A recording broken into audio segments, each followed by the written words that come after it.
Hello friends, என்னடா noodles பேக்கோட wait பண்ணுறேன்னு பார்க்குறீங்களா? ஆமாங்க, இன்ஸ்டன்ட் நூடுல்ஸ் பேக் தான் 2 வாங்கியிருக்கேன். மசாலா கப்பா நூடுல்ஸ், சில்லி சவ் கப்பா நூடுல்ஸ், இது 2 ஃப்ளேவர் எடுத்திருக்கேன். இது எப்படி இருக்குன்றது தான் இந்த ரிவ்யூ. இதில் இன்க்ரீடியன்ட்ஸ்லாம் போட்டிருக்காங்க. மேஜராக பார்த்தீங்கன்னா மைதா இதுலேயும் இருக்குது. மைதா கண்டென்ட் இல்லாமல் இல்லை. மேலே வந்து நம்ம எப்படி செய்யணும் அப்படின்றது இன்ஸ்ட்ரக்ஷன் கொடுத்துருக்காங்க. இதில் ஒன்றுமே இல்லைங்க, ஹாட் வாட்டர் மட்டும்தான் நம்ம ஆட் பண்ண போகிறோம். அதான் இன்ஸ்டன்ட் சொல்கிறாங்க. அதில் லைன் இருக்குது, அந்த லைன் வரைக்கும் நல்ல ஹாட் வாட்டர் நம்ம ஊற்ற போகிறோம். அது உள்ளே வந்து ஒரு ஸ்பூனும் கொடுத்துருக்காங்க. நான் இப்போ ஃபஸ்ட்டு வந்து சில்லி கப்பா நூடுல்ஸ் தான் வந்து நான் ட்ரை பண்ணி பார்க்க போகிறேன். ஆக்சுவலி என் பையன் என்ன நினச்சிட்டான்னா இது சிக்கன் அப்படின்னு நினச்சிட்டான். அதனால் ரொம்ப வேகமாக ஆர்வமாக பண்ணான் என் கூட சேர்ந்து. அம்மா நான் பிரிக்கிறேன், அம்மா நான் ஹாட் வாட்டர் ஊற்றுறேன் அப்படின்னு சொல்லிட்டு.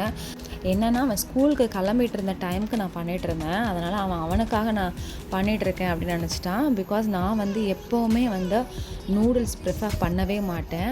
அது என்ன பிராண்டாக இருந்தாலும் சரி, எப்போவுமே நான் வந்து நூடுல்ஸ் மேகி எதுவுமே நான் வந்து நூடுல்ஸ் வந்து ப்ரிஃபர் பண்ணவே மாட்டேன்.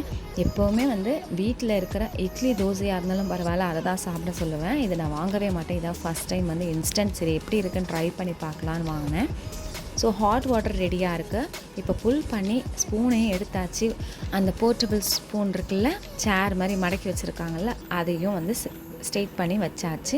இப்போ ஹாட் வாட்டர் வந்து அது உள்ள அந்த லைன்ஸ் வரைக்கும் ஊற்றணும். நான் லைன்ஸை தாண்டியே ஊற்றிட்டேன். என் பையன் இல்லை ஃபுல்லாக ஊற்றணும்னு சொல்லிட்டு நல்லா கையை பிடிச்சி ஊற்றி விட்டுட்டான். அப்படியே க்ளோஸ் பண்ணி வச்சாச்சு. இப்போ அடுத்தது வந்து மசாலா கப்பா நூடுல்ஸே வந்து அதே மாதிரி நம்ம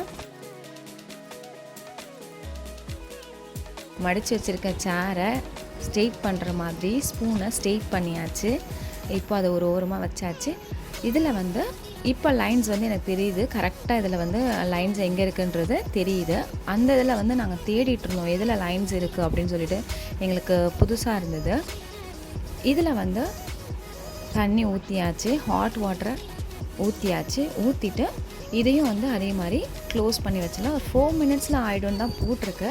நான் இருந்தாலும் ஒரு 6 மினிட்ஸ் வந்து விட்டுருந்தேன். அதுக்கப்புறம் தான் அதை ஓப்பன் பண்ணுறோம். இப்போது நான் ஓப்பன் பண்ணி எப்படி இருக்குன்னு காட்டுறேன்.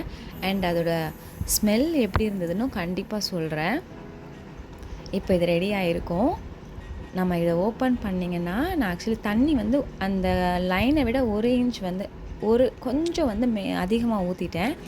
ஸோ எல்லாத்தையும் நல்லா மிக்ஸ் பண்ணியாச்சு. இப்போ இந்த மாதிரி எல்லாத்தையும் நல்லா மிக்ஸ் பண்ணுங்கள். நான் ஃபஸ்ட்டு மிக்ஸ் பண்ணும்போதே என் பையன் நான் டேஸ்ட் பார்க்குறேன்னு சொல்லிட்டு எடுத்துட்டான். பட் நம்ம வந்து அடியிலேருந்து மிக்ஸ் பண்ணாதான் எல்லாமே அதில் இருக்க கேரட்ஸு எல்லாமே வந்து மிக்ஸ் ஆகும், மசாலாஸ் மிக்ஸ் ஆகும். ஸோ நல்லா அடியிலேருந்து நல்லா மிக்ஸ் பண்ணி விட்டுக்கோங்க. இப்போது எடுத்து என் பையன் சாப்பிட்டான். அவனுக்கு வந்து நார்மலாகவே நூடுல்ஸ் வந்து பிடிக்கும். அதாவது ஒரு பொருள் கிடைக்கவே இல்லை, திடீர்னு நம்மளுக்கு வாங்கி கொடுக்குறாங்கன்னும் போது அவங்களுக்கு அந்த ஹாப்பிலே நான் சாப்பிட்றேன்னு சொல்லுவாங்க. அந்த மாதிரி தான் என் பையன். அவங்களுக்கு கிடைக்கவே இல்லைன்னொன்னே அதை பார்த்தோன்னு ஒரு ரொம்ப ஹாப்பி ஆகிடுச்சு. நான் சாப்பிட்றேன்னு சாப்பிட்டாங்க. ஆனால் என்ன இதில்னா, இவங்க சிக்கன் தேடிக்கிட்டே இருந்தாங்க. சிக்கன் பீஸ் எங்கன்னு சொல்லிட்டு. அதுக்கப்புறம் ஃபுல்லாக அதில் கேரட்ஸ் தான் நிறைய கொடுத்துருக்காங்க. ஸோ அது ஓகே, நல்லா தான் இருந்தது சாப்பிட்றதுக்கு.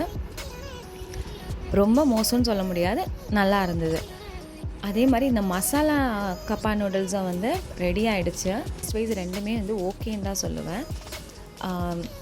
அவ்வளோதாங்க, கிண்டி விட்டு ஒரு மூடி அதே இடத்துல வச்சாச்சு. நம்மளுக்கு எப்பவும் போல் இட்லி தோசைக்கு போயாச்சு. மைதாவை காட்டிலும் நம்ம கோதுமையை ப்ரிஃபர் பண்ணுறதே நல்லது. உங்களை நெக்ஸ்ட் வீடியோவில் மீட் பண்ணுறேன். தேங்க்யூ.